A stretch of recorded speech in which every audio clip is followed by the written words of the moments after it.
नमस्कार, स्वागत आप सभी का YouTube channel knowledge TV Haryana. आज 20 अगस्त बुधवार दोपहर 3 बजे तक सभी हरियाणा वासियों के लिए 10 बड़ी खबरें, घोषणा, ऐलान। आइए देखते हैं क्या है पूरी जानकारी। हरियाणा की सबसे तेज, सबसे सटीक जानकारी के लिए चैनल को सब्सक्राइब करना ना भूलें।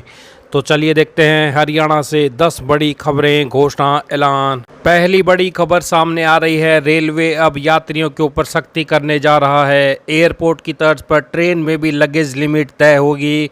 तय सीमा से ज़्यादा सामान होने पर जुर्माना लगेगा। हर क्लास के लिए वज़न और बैग साइज़ की अलग सीमा तय की गई है। फर्स्ट एसी में सफ़र करने वालों को 70 किलो सामान ले जाने की इजाज़त होगी। साथ में 15 किलो की अतिरिक्त छूट भी मिलेगी। ज़रूरत हो तो पार्सल वैन में 65 किलो तक सामान बुक कराया जा सकता है। सेकंड एसी में 50 किलो की सीमा तय की गई है, जिसमें 10 किलो की छूट भी मिलेगी। पार्सल वैन से 30 किलो और ले जाया जा सकता है। थर्ड एसी और एसी चेयर कार वालों को 40 किलो तक सामान ले जाने की अनुमति है। 10 किलो की छूट भी है। पार्सल वैन में 30 किलो और बुक कराया जा सकता है। स्लीपर क्लास में 40 किलो तक सामान फ्री रहेगा। 10 किलो एक्स्ट्रा छूट भी मिलेगी। पार्सल वैन में 70 किलो तक बुकिंग की जा सकती है। जनरल सेकंड क्लास के यात्री 35 किलो तक सामान ले जा सकते हैं। साथ ही 10 किलो की छूट है। इसके अलावा 60 किलो तक सामान पार्सल वैन में भेजा जा सकता है। तो बैग का साइज़ भी तय होगा। तो ये बड़ी अपडेट। अगर आपने तय सीमा से ज़्यादा सामान ले लिया है तो इसकी कीमत चुकानी होगी। फ्री अलाउंस खत्म होते ही एक्स्ट्रा सामान पर नॉर्मल बुकिंग रेट का 1.5 गुना किराया लिया जाएगा। कम से कम 30 रुपये देने ही होंगे और गिनती शुरू होगी 10 किलो वजन और 50 किलोमीटर दूरी से। रेलवे अधिकारियों का कहना है कि ये नियम यात्रियों की सुविधा और सुरक्षा के लिए ज़रूरी है, खासकर त्योहारों और छुट्टियों के दौरान जब ट्रेन यात्रियों से सफ़र करते हैं। तो ये बड़ी अपडेट। आइए अगली बड़ी घोषणा देखते हैं। प्रदेश में ऑनलाइन तबादले की प्रक्रिया धीरे धीरे आगे बढ़ते दिख रही है। इसके तहत 5 चरणों में अलग अलग पदों पर तैनात शिक्षकों के तबादले होंगे। वहीं कपल केस के नंबरों को हटा दिया गया है। शिक्षकों को 2 वर्ष से तबादले का इंतजार है। पहले चरण में जूनियर बेसिक ट्रेनिंग जेबीटी के अंतर जिला तबादले होंगे। तीसरे चरण में प्रधानाचार्य, हेडमास्टर और प्राथमिक विद्यालय के प्रधानाध्यापक के तबादले होंगे। इसी तरह चौथे चरण में पोस्ट ग्रेजुएट शिक्षक, प्रशिक्षित स्नातक शिक्षक, C&V शिक्षक और जूनियर बेसिक ट्रेनिंग के रेगुलर अध्यापकों के तबादले और 5वें चरण में गेस्ट टीचर के तबादले होंगे। शिक्षक की ओर से एक इकाई स्कूल व ब्लॉक में न्यूनतम कार्यकाल की गणना करते समय असाधारण अवकाश और चाइल्ड केयर लीव के रूप में ली गई छुट्टियों को शामिल नहीं किया जाएगा। इसकी विपरीत एक शिक्षक की ओर से एक इकाई में अधिकतम कार्यकाल की गणना करते समय असाधारण अवकाश और चाइल्ड केयर लीव के रूप में ली गई छुट्टियों के समय को शामिल किया जाएगा। तो वहीं दूसरे चरण में होंगे मॉडल संस्कृति स्कूलों के ट्रांसफर। दूसरे चरण में प्रदेश के मॉडल संस्कृति स्कूलों में शिक्षकों के तबादले होंगे। इसके तहत पहली बार हरियाणा विद्यालय शिक्षा बोर्ड भिवानी ने परीक्षा ली है। परीक्षा पास करने वाले शिक्षकों पर ऐच्छिक तबादला नियम लागू है। इसी तरह मॉडल संस्कृति स्कूलों के बाद अब गैर शिक्षक कर्मचारियों के लिए अलग से तबादला नीति बनेगी। इसको लेकर पॉलिसी प्रारूप को मुख्यमंत्री के हरी झंडी भी मिल चुकी है। तो प्रदेश में शिक्षकों के ऑनलाइन तबादले 5 चरणों में किए जाएंगे।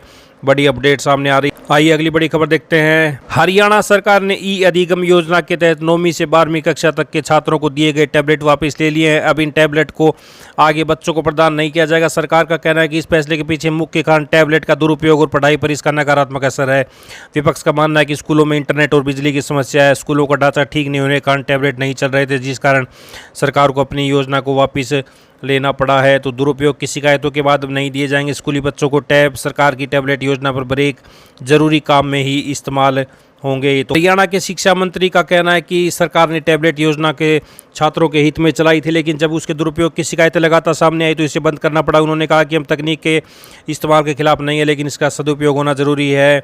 उन्होंने कहा टैबलेट अब केवल उन क्षेत्रों में इस्तेमाल होंगे जहां उनका बेहतर और नियंत्रित उपयोग सुनिश्चित किया जा सकेगा। तो हरियाणा सरकार ने इस बार के बजट में मैथ ओलंपियाड शुरू करने का फैसला लिया ताकि छात्रों में गणित के प्रति रुचि बढ़े। टैबलेट को इस ओलंपियाड से जोड़ा जा सकता है। तो ये बड़ी अपडेट। आइए अगली बड़ी घोषणा देखते हैं। हरियाणा मौसम से बड़ी अपडेट देख लेते हैं। हरियाणा में बारिश को लेकर भारत मौसम विभाग की ओर से आज के लिए किसी तरह का अलर्ट तो जारी नहीं किया गया, लेकिन 2 जिलों में तेज बारिश की संभावना जताई गई है। यमुनानगर और पंचकुला में 50 से 75% बारिश होने का अनुमान जताया गया है। IMD के अनुसार सिरसा, फतेहाबाद, हिसार, भिवानी, जींद, चरखी दादरी, रोहतक, महेंद्रगढ़, रेवाड़ी, झज्जर, गुरुग्राम, फरीदाबाद, मेवात पलवल में 0 से 25% बारिश की संभावना है। वहीं अंबाला, कुरुक्षेत्र, कैथल, करनाल, पानीपत, सोनीपत में 25 से 50% हो सकती है। 2 दिन छोड़कर मानसून फिर से रफ्तार पकड़ेगा और कई जिलों में बारिश होगी। 22 अगस्त को 4 जिलों में बारिश का अलर्ट जारी किया गया।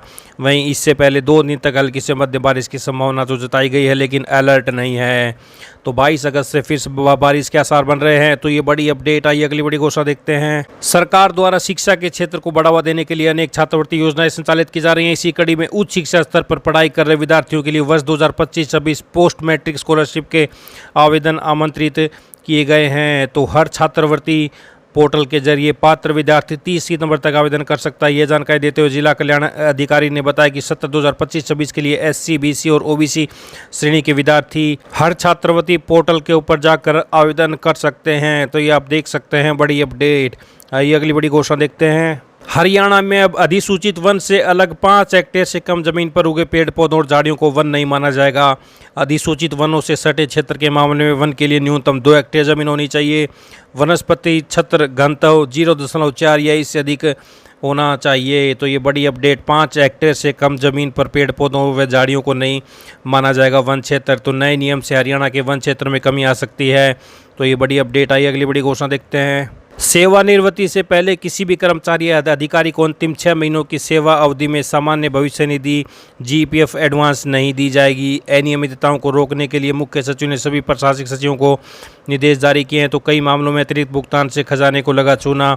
वित्तीय अनियमितताओं की शिकायतों पर सरकार ने लिया संज्ञान। प्रदेश में सेवानिवृत्ति से 6 महीने पहले कर्मचारियों को नहीं मिलेगा अग्रिम जीपीएफ। बड़ी अपडेट आई। अगली बड़ी घोषणा देखते हैं। अनुसूचित जाति एवं पिछड़ा वर्ग के मेधावी छात्रों को सरकार 12,000 रुपये छात्रवृत्ति देगी। विद्यार्थी डॉक्टर भीमराव अम्बेडकर छात्रवृत्ति योजना के तहत 31 जनवरी तक आवेदन कर सकते हैं। आर्थिक रूप से कमजोर परिवारों के मेधावी के लिए छात्रवृत्ति पढ़ाई में कारगर होगी। छात्राएं इस योजना का लाभ उठाने के लिए 31 जनवरी 2026 तक पोर्टल सरलहरियाणा.gov.in पर आवेदन कर सकते हैं। तो ये बड़ी अपडेट सामने आ रही है। इस योजना के तहत पात्र छात्र छात्राओं को उनकी श्रेणी, कक्षा तथा प्राप्त अंक के आधार पर 8,000 से 12,000 रुपये की छात्रवृत्ति प्रदान की जाएगी। अनुसूचित जाति के विद्यार्थियों को 10वीं कक्षा में शहरी क्षेत्रों में 70% व ग्रामीण क्षेत्रों में 60% अंक प्राप्त करने पर 8,000 रुपये, 12वीं कक्षा में 75% एवं 70% अंक प्राप्त करने पर 8,000 से 10,000 रुपये तक छात्रवृत्ति दी जाएगी। स्नातक स्तर पर 65% शहरी और 60% ग्रामीण अंक प्राप्त करने पर 9,000 से 12,000 रुपये की छात्रवृत्ति दी जाएगी। इसी प्रकार पिछड़ा वर्ग ए के विद्यार्थियों को 10वीं कक्षा में 70% शहरी, 60% ग्रामीण अंक प्राप्त करने पर 8,000 की छात्रवृत्ति दी जाएगी।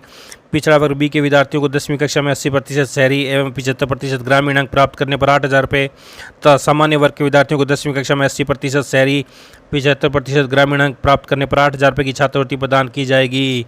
तो बड़ी अपडेट। मेधावी छात्रों को 12,000 रुपये मिलेगी छात्रवृत्ति। तो आप योजना का लाभ उठा सकते हैं। ऑनलाइन आवेदन करें। बड़ी अपडेट आई। अगली बड़ी घोषणा देखते हैं। इग्नू ने स्नातक, स्नातकोत्तर, डिप्लोमा कार्यक्रमों के लिए 31 तक बढ़ाई प्रवेश की अंतिम तिथि। तो लास्ट डेट बढ़ा दी गई है 31 अगस्त तक प्रवेश की अंतिम तिथि। तो ये बड़ी अपडेट सामने आ रही है इग्नू को लेकर। बड़ी अपडेट आई। अगली बड़ी घोषणा देखते हैं। आईटीआई में प्रवेश प्रक्रिया के लिए केवल 2 दिन से 400 सीटें अब भी रिक्त। अब तक जारी हो चुकी 5 मेरिट सूचियां। तो फरीदाबाद से बड़ी अपडेट सामने आ रही है। ये सभी हरियाणा वासियों के लिए आज दोपहर 3 बजे तक की बड़ी खबरें, ऐलान, घोषणा, पल पल की अपडेट के लिए चैनल पर बने रहें। सब्सक्राइब जरूर कर लें। बहुत बहुत धन्यवाद।